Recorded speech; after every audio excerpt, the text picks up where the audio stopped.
ಒಂದಾನೊಂದು ಕಾಲದಲ್ಲಿ ಒಂದು ದೊಡ್ಡ ಕಾಡಿನಲ್ಲಿ ಮಂಗ ಮತ್ತು ಮೊಸಳೆ ವಾಸಿಸುತ್ತಿದ್ದವು. ಮಂಗ ನದಿಯ ಪಕ್ಕದಲ್ಲಿರುವ ಎತ್ತರದ ನೇರಳೆ ಹಣ್ಣಿನ ಮರದ ಮೇಲೆ ವಾಸ ಮಾಡುತ್ತಿತ್ತು. ಅದು ಒಂಟಿಯಾಗಿತ್ತು, ಆದರೆ ತುಂಬಾ ಸಂತೋಷವಾಗಿತ್ತು. ನದಿಯಲ್ಲಿ ಒಂದು ದೊಡ್ಡ ಮೊಸಳೆ ಇತ್ತು.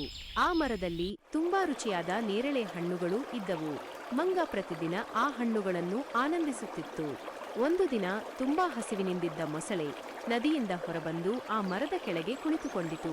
ಮಂಗ ಮೊಸಳೆಯನ್ನು ನೋಡಿ ಅದಕ್ಕೆ ಕೆಲವು ನೇರಳೆ ಹಣ್ಣುಗಳನ್ನು ಕೊಟ್ಟು ಸ್ನೇಹಿತರಾದರು. ಮೊಸಳೆ ಪ್ರತಿದಿನ ನದಿಯ ದಡಕ್ಕೆ ಬಂದು ನೇರಳೆ ಹಣ್ಣುಗಳನ್ನು ತಿಂದು ಮಂಗನ ಜೊತೆ ಮಾತಾಡುತ್ತಾ ಖುಷಿಪಡುತ್ತಿತ್ತು. ಒಂದು ದಿನ ಮೊಸಳೆ ತನ್ನ ಮನೆಗೆ ಕೆಲವು ನೇರಳೆ ಹಣ್ಣುಗಳನ್ನು ತೆಗೆದುಕೊಂಡು ಹೋಯಿತು.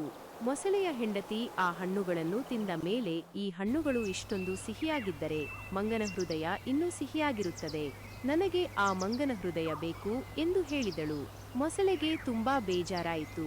ಮೊಸಳೆ ಮಂಗನ ಬಳಿಗೆ ಹೋಗಿ, ನನ್ನ ಹೆಂಡತಿ ನಿನ್ನನ್ನು ಊಟಕ್ಕೆ ಕರೆದಿದ್ದಾಳೆ ಎಂದು ಹೇಳಿತು. ಮಂಗ ಖುಷಿಯಿಂದ ಒಪ್ಪಿಕೊಂಡಿತು. ಮಂಗ, ನನಗೆ ಈಜಲು ಬರುವುದಿಲ್ಲ, ನಾನು ಹೇಗೆ ಬರಲಿ ಎಂದು ಕೇಳಿತು. ಮೊಸಳೆ, ನೀನು ನನ್ನ ಬೆನ್ನಿನ ಮೇಲೆ ಕೂತ್ಕೋ, ನಾನು ನಿನ್ನನ್ನು ಕರೆದುಕೊಂಡು ಹೋಗುತ್ತೇನೆ ಎಂದು ಹೇಳಿತು. ನದಿಯ ಮಧ್ಯಕ್ಕೆ ಹೋದಾಗ ಮೊಸಳೆ ತನ್ನ ಹೆಂಡತಿಯ ನಿಜವಾದ ಉದ್ದೇಶವನ್ನು ಮಂಗನಿಗೆ ಹೇಳಿತು. ಮಂಗ, ಅಯ್ಯೋ, ನಾನು ನನ್ನ ಹೃದಯವನ್ನು ಮರದಲ್ಲಿ ಇಟ್ಟಿದ್ದೇನೆ, ನೀನು ನನ್ನನ್ನು ಮರಕ್ಕೆ ಕರೆದುಕೊಂಡು ಹೋಗು, ನಾನು ಅದನ್ನು ತರುತ್ತೇನೆ ಎಂದು ಹೇಳಿತು. ಮೂರ್ಖ ಮೊಸಳೆ ಒಪ್ಪಿಕೊಂಡಿತು. ಮಂಗ ಮರದ ಮೇಲೆ ಹಾರಿ, ಮೂರ್ಖ ಮೊಸಳೆ, ಹೃದಯವನ್ನು ಯಾರಾದರೂ ಮರದಲ್ಲಿ ಇಡುತ್ತಾರೆಯೇ? ನೀನು ದೊಡ್ಡ ಮೂರ್ಖ, ಮತ್ತೆ ನನ್ನ ಮರದ ಹತ್ತಿರ ಬರಬೇಡ ಎಂದು ಹೇಳಿತು.